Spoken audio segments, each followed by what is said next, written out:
Because of your theory, several laws of physics may need to be re-examined. And then Dr. E.L. Moraine, one of the men involved in the making of the atomic bomb, wrote, "Your project will lead to developments that would be beneficial to all mankind." And Joseph Newman's work has been featured on national television and in hundreds of newspapers and magazines throughout the country. What's the answer to the energy crisis? Suppose a fellow told you the answer was in a machine he has developed. Before you scoff, take a look with Bruce Hall. In the backwoods of Mississippi, a mile down this dirt road, past the keep out and no trespassing signs, is the workshop of Joe Newman, a brilliant, self-educated inventor who says he has developed a machine that could solve the energy crisis. Now back to Take Two on CNN. What if someone invented a machine that would make the gasoline engine obsolete? What if someone invented a machine that produced more energy than it used? And that energy is cheap, non-polluting, and safe. Well, would you welcome, please, Jospeph Newman.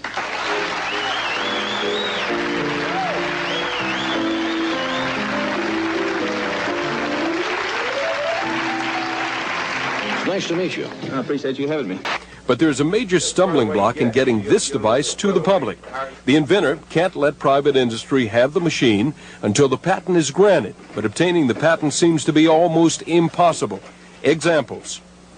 December 1981, following the patent application, Joe Newman calls the patent office to talk with an examiner. He is told they don't want to talk to him. Newman protests to his congressman, and a meeting between the inventor and patent officers is arranged in Washington. But on January 6, 1982, Joe Newman receives a letter that says his patent has been totally denied.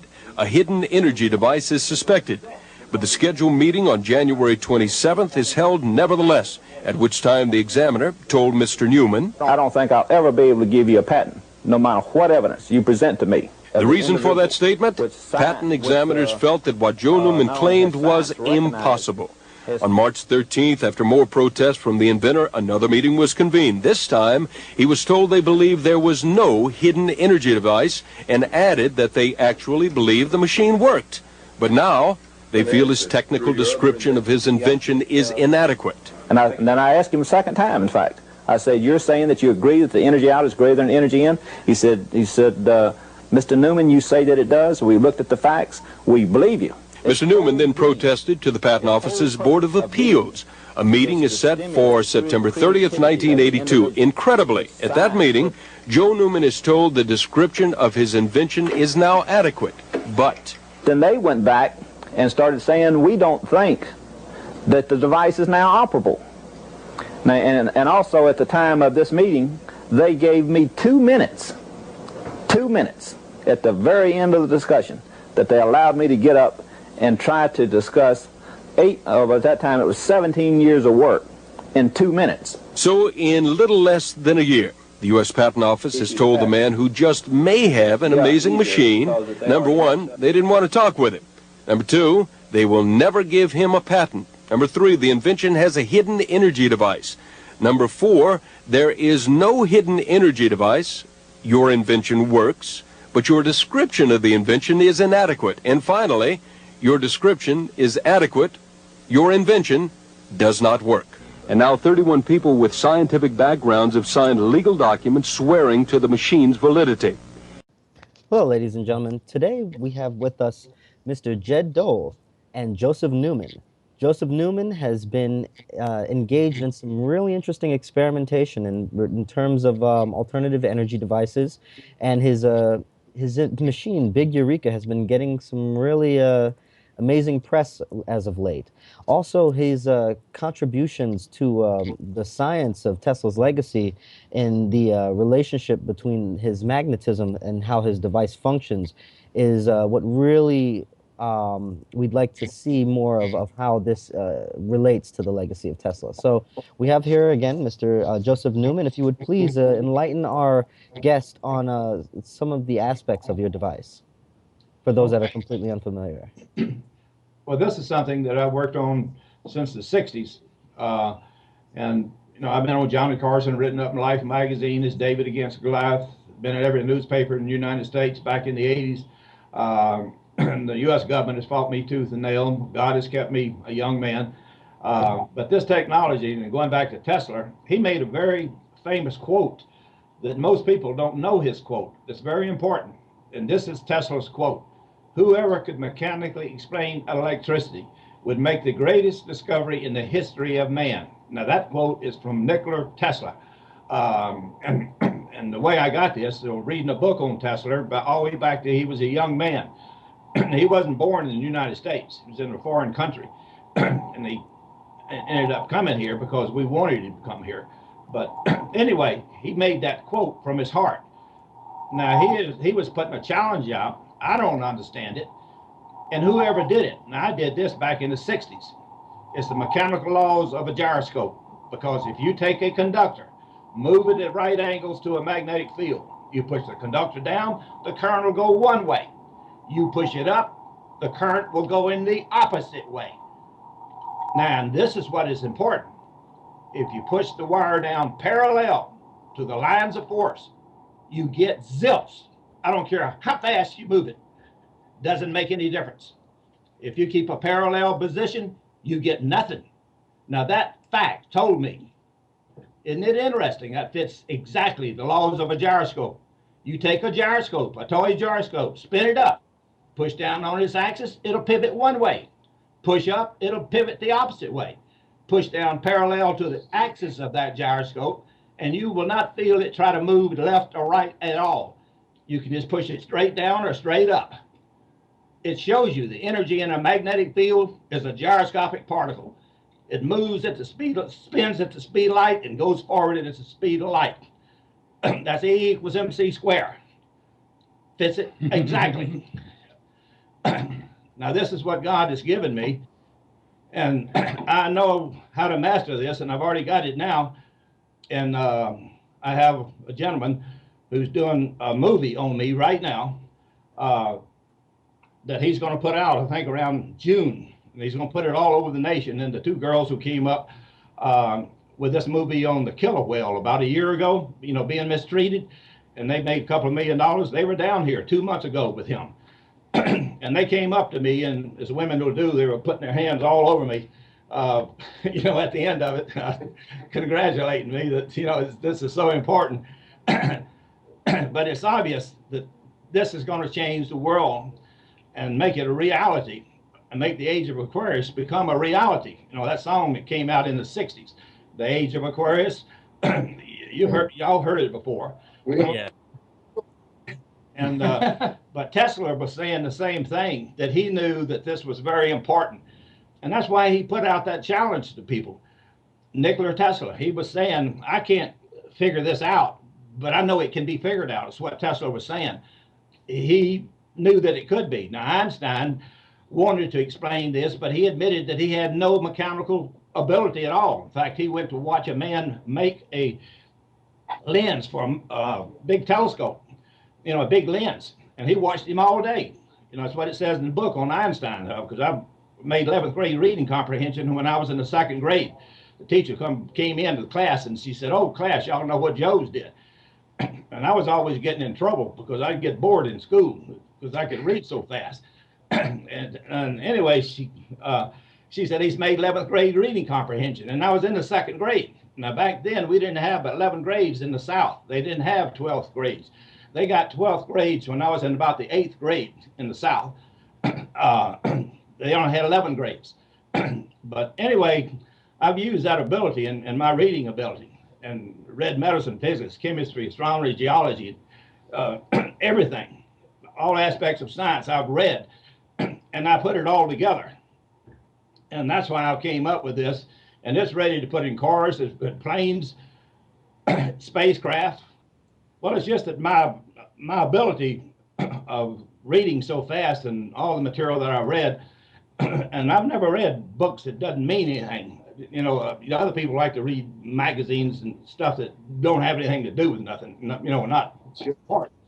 I don't read none of that. I call it junk. I don't read it. I read only textbooks. You know, only something that's got information in it, something that I can use. But I've been that way all my life. I used to teach economics in college. When I came back from Puerto Rico and had quit believing in God, I had strong feelings. I've always had strong feelings about justice and honor and integrity and hard work and how you should be to people and humanity, like a tiger. I've been that way, and I'm still that way. And Jed will tell you that I'm that way. Oh, yeah. That I totally believe that you're not important yourself in your life, even when you do good things. It's the things that you do that are important, that will live on way past your life, you know, if you really do them right, and you don't ever back down from them. You don't back down from nobody. Well, that's me. I want to see the end results, and I've got it done now so he can put it in cars and planes and ships and run everything. And no pollution on the earth. Now, everything from fertilizer to steel is tied to the cost of energy. Now, I used to teach economics. Now, this is a scientific fact. If you don't know this about economics, put it up on the internet and ask the question, what is the most important thing in economics? It's the cost of what it costs of manufacture. Everything from fertilizer to steel is tied to the cost of energy. I guess with the you had mentioned the issues that you were having though with the patent office. I know that that they had attempted to replicate the device, right? Or was that the original big Eureka that they had set up that they apparently failed to ground or something of that nature? I can't remember the particulars, but apparently they were attempting to replicate the experiment, but I guess they didn't do it properly somehow. No, they grounded the machine. Now, anytime that you take any kind of a device that's got a charge on it, now you take a ground wire and stick to it, where do you think that energy is going to go? It's going to immediately go to ground. Any device that's got a charge on it and you put a ground wire to it and hook it to ground, that excess energy will go to ground. That's just a scientific fact, and you'll never see an exception to it. It's not going to stay there. It always wants to equal out. The energy wants to go to a place that you got a high number of charges sitting on this object, and it wants to get away. So you give it the earth to get to, which is infinite compared to any of the devices you got, because those little devices are tiny compared to the entire mass of the earth. So it's going to discharge through the earth. That's why we got ground wires on all the devices that we have in houses and buildings and everywhere else.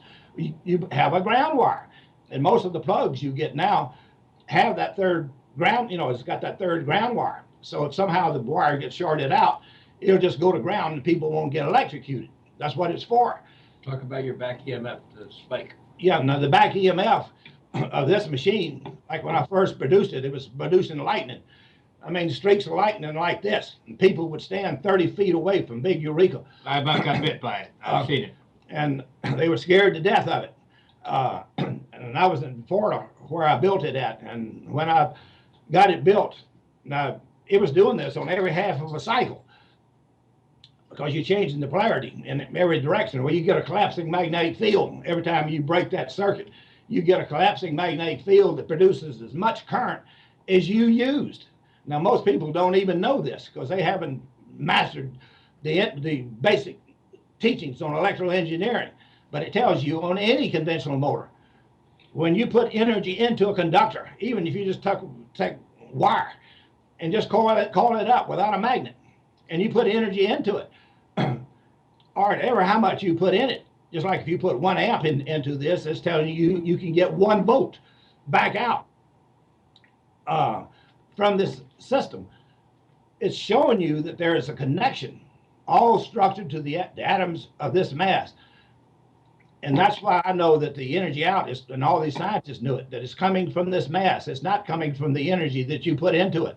I run big Eureka off of little 9-volt batteries in series, which makes the current equivalent to what's in one tiny little battery.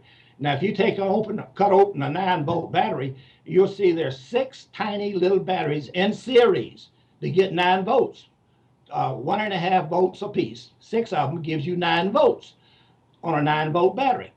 So the current that's in a little 9-volt battery is that of one tiny little battery that's, about the diameter of this pencil, here. There you go. You can just see it. It's, it's tiny. Yet it runs a 7,500 pound machine hooked to a 375 pound mud pump that takes 10 horsepower to run it. And I run it at a high rate of speed that you can't run it any faster than that because the manufacturer says that you will blow it up if you do.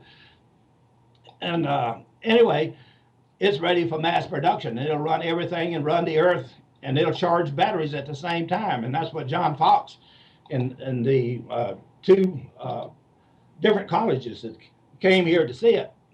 In fact, now I have 2 sets of batteries in parallel going to Big Eureka.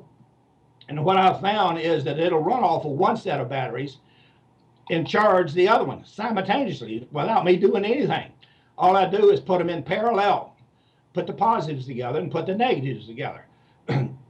Now, when I hook it up to the Big Eureka, it'll pull from one set of batteries and it'll charge the other one. And that makes sense to me, that the energy don't want to cross that same wire in opposite directions at the same time, because they'll collide with each other, because they take the path of the least resistance in that conductor. So what they are doing, it charges one set of batteries, because the voltage on it rises while I run the machine. It rises, and this one over here will fall. But it charges this one over here. Then if you put them back together, they'll all fill back up again. And that this is something that will change the earth very quickly. You know, all I need is the money to start mass producing it. Now I want to get a couple $100 million because I know how the power brokers are. You're fighting the most powerful and most influential people on the earth. It's what I've been fighting all these years. These guys know. And so that the only way you beat them is play their game. Get enough money that you can mass produce it in every country in the world at the same time for all the people in every other country in the world. Let's take Africa, for example. How many people right now are hurting in that country of Africa? 99% of them. And they have terrible lives, you know, just like now the droughts that are happening because the earth is changing, just like God says it will. You know, in the Bible, the earth will turn upside down and shake like a drunken man. Other people don't read it because they're scared of it. They don't like to read truth. Now, I'm the opposite. If there's anything good or bad, I want to know about it because I'm not an intelligent person. I think you're an ignorant person if you don't want to know about it, because then that bad thing's going to catch you unaware. If you know about it, you can be prepared for it. You stand a chance to survive and existing and going on and carrying that knowledge forward, you know, to this age of Aquarius. And I believe in that. That's what I want. Go ahead and ask me something. I was a bit curious though. With your device and the press that it received, were there any points when you became aware that maybe were there any other attempts at building or maybe miniaturizing Big Eureka, or what sort of test have you seen other than the ones that you've produced yourself, or other technologies that are relatively similar that validate yours? Well, there's a lot of people who built little small models, and they have it up on the internet, you know, that they have built small models and proved to themselves that there's more energy out than energy in. You can pull them up on the internet. There's a lot of people, because I've published a book, The Energy Machine of Joseph Newman, and sold 7,000 copies of it because I felt this information was too important to be in the mind of one human being. So I put it out, but it's been copyrighted, and the copyright laws are more powerful than the patent laws now. And this has been proven, you know, by copyright lawyers. And they state that their copyright laws are stronger than patent laws.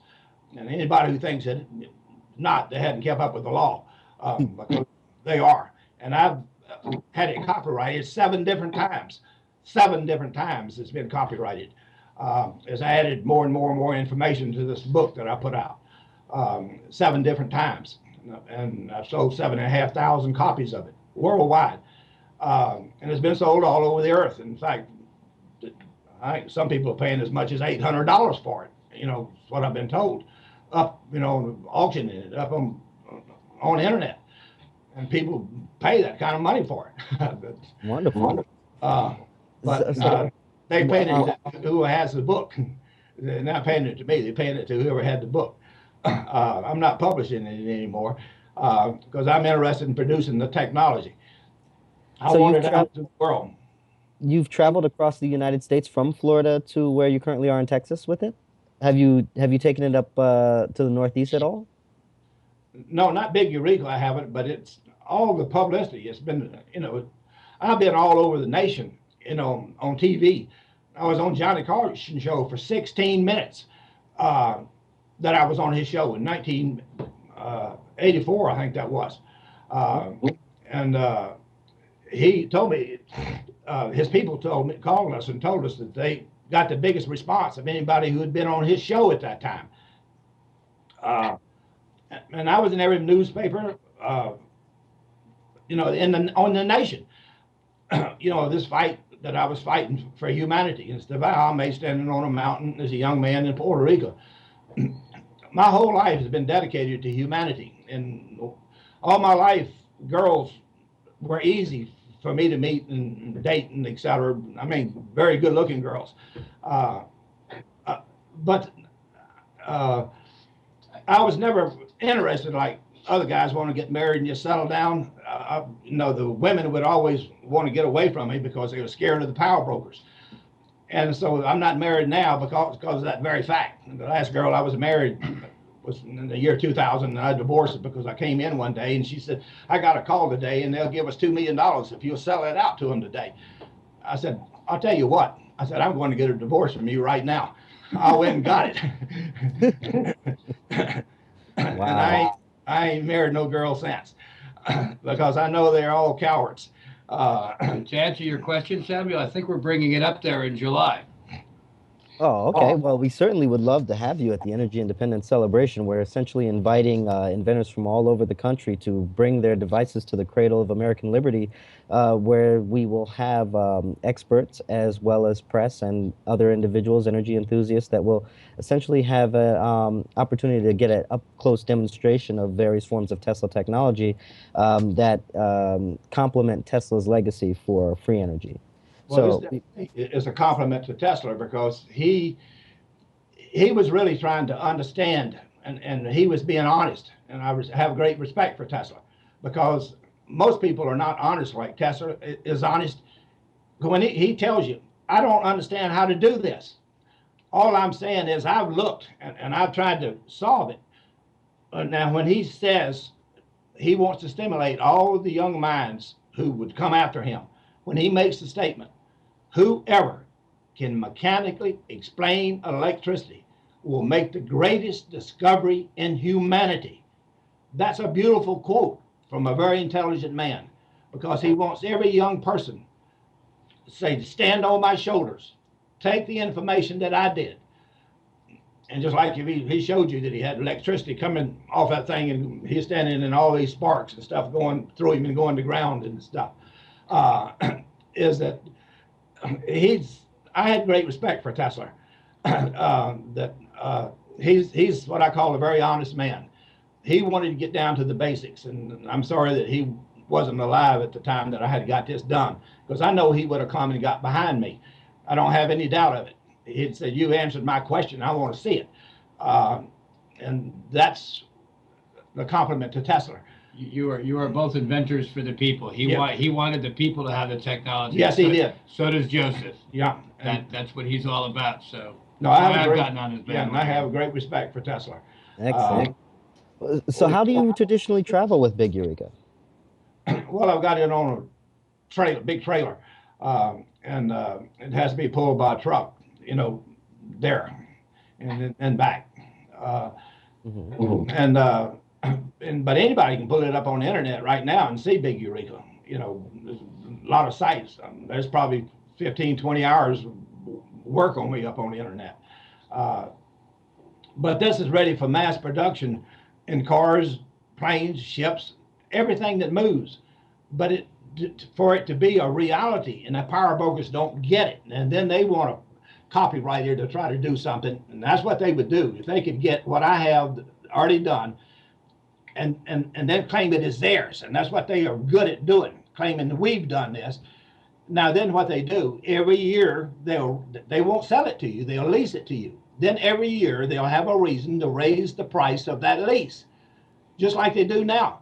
on oil. Notice how they worked it. I remember when I was a boy buying gasoline at 14 cents a gallon. Now, most people who are existing. How old are you? I'm 77. Okay. Yeah, I'm thinking 150. Yeah. Well, 14 cents. That's before my time. I remember taking $2.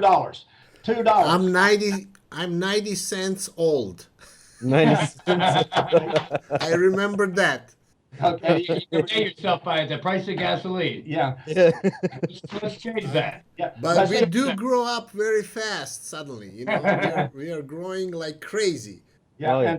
And see, it's interesting. Just imagine though, if people could buy gasoline at 14 cents a gallon, the cost of everything would drop. But everything would drop. Boy, we'd be polluting this planet. Yeah. We don't want That's a very good point. Yeah, no, the renewable energy is where we want to go. We've had a terrible effect upon the earth. You know, just look at how all the earth is changing. All the ice is melting on the mountains around the world.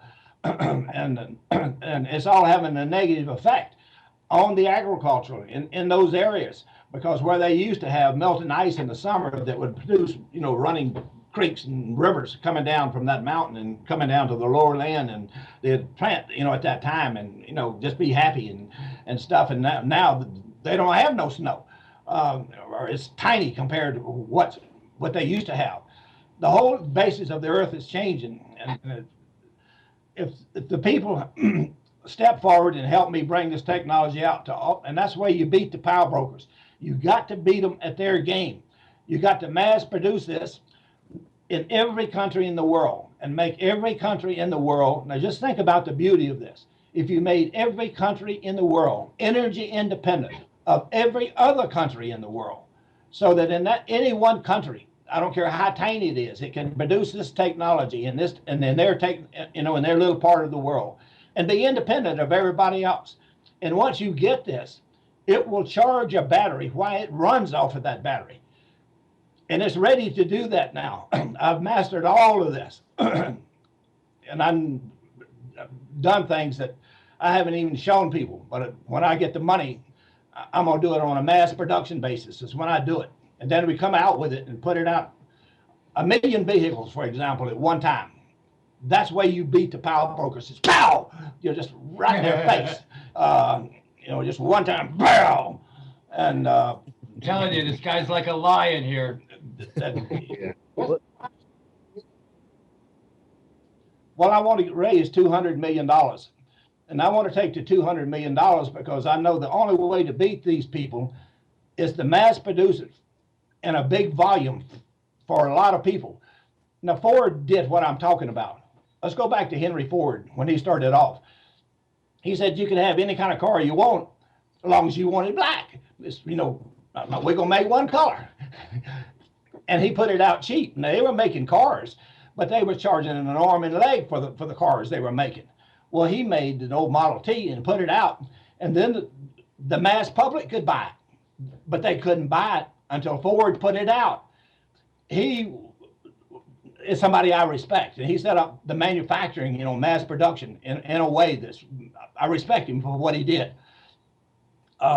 He was a visionary, Ford was, and he wasn't given all the credit that he was due, is what I feel.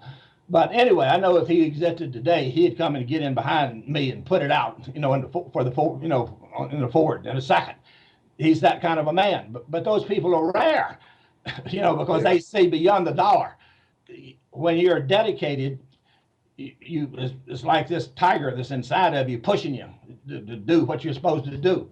And I do this night and day, you know, and that's why I still work out and stay in condition, is that all of this is tied together. One thing is the fulfillment of the technology. And your brain is tied to your body, you know, the amount of blood and oxygen that it gets and carries to your brain, and it feeds it and gives you the knowledge. And most of your creativity is not from your intellectual mind. I've seen this on my own basis, because I'll wake up in the middle of the night, and even when I was young, I used to keep a book by my bed, because I'd wake up at 3 o'clock in the morning and I'd figured out something in my sleep. Well, I'd immediately write it down, because if I didn't in the morning, I'd be done forgot it. I couldn't think about it, and I'd write it down. But it came from my subconscious mind. It'd take all the facts and put them together, and then it would give my intellectual mind the answer. Now, your intellectual mind is slow, but your subconscious mind is just the speed of light. It takes all this information and, and then beep, and it shoots it out like a computer. Well, I had some, I did want to introduce our audience to Jed Dole. Mr. Jed Dole is currently working with people such as Jospeph Newman and to spread also the message of TeslaVision in his tri-state area of Texas. If you could, Joel, please introduce yourself to our audience. Well, I came across Mr. Newman. He had his device in a facility across the street from my home, and I guess you could say I caught the fever. He's pretty infectious. When you see his technology and you put your own meter on it, and you see that it puts out more energy than it takes in, the little light bulb lights up behind your head, and you realize that there's a fight to fight. And my quest is to get Mr. Newman into production. He mentioned earlier that the number 14 was his magic number. Well, he's 77 years old. That's a 14. And your conference in July is on, what day was it? 7/7/2014? It's on July 10th and 11th. 10th, sorry, 11th. 9th and 10th. But we typically run it from the 5th through the 11th. Okay, well, somehow I got the 7th in my mind, 7/7. This man's birthday is July 2nd. Yeah. And I had vowed to him that I was going to get him into production before he turned 78, just because of that magic number 14. Well, that's God's number. That's God's number. Yeah. My quest these days is to get him up to your conference and get him into production, get the recognition for his life's work, which I think is fantastic. I mean, I have never seen a life force stronger than Mr. Newman here. He's 77 years old, and I'm scared to death of him. When he gets mad at me, I want to run. He's a very strong man. And I also want to reach the youth. I want to show them how important it is to use renewable energy sources. I think it's a crying shame. One of my biggest things is what idiot came up with the concept that you're going to go to this place, you're going to pick up lead, you're going to put it back down in the exact same place, and you're going to pay them for that privilege. I thought you went to work and you lift things up and you moved it and you got paid for that. I feel that, when you're working out, you should be getting something back. There are many technologies where, people are finally developing that, where you charge batteries and get things done. I think, when you put out power, you should be getting something back from it. I think there's an awful lot of wasted power around this country that we need to harness. There's just so many things we can make improvements on, and that using fossil fuels to run our cars down the road is probably one of the silliest things man's ever invented. So, okay, that's who I am. All right, let me give another positive thought to all the people out there. Now, if all the people will look at all the credible information from credible pilots, numerous pilots who have seen spacecraft when they've been in planes and seen them close to them and see them move and make quick motions and stuff that a plane cannot make. It is obvious it is working off of electromagnetic energy. It's so obvious.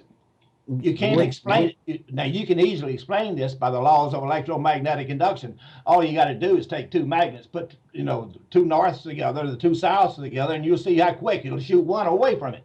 Especially with neodymium magnets. You immediately put them in a slot or something and push them together. And then you let one of them go, it'll shoot it off, 100 feet away from you.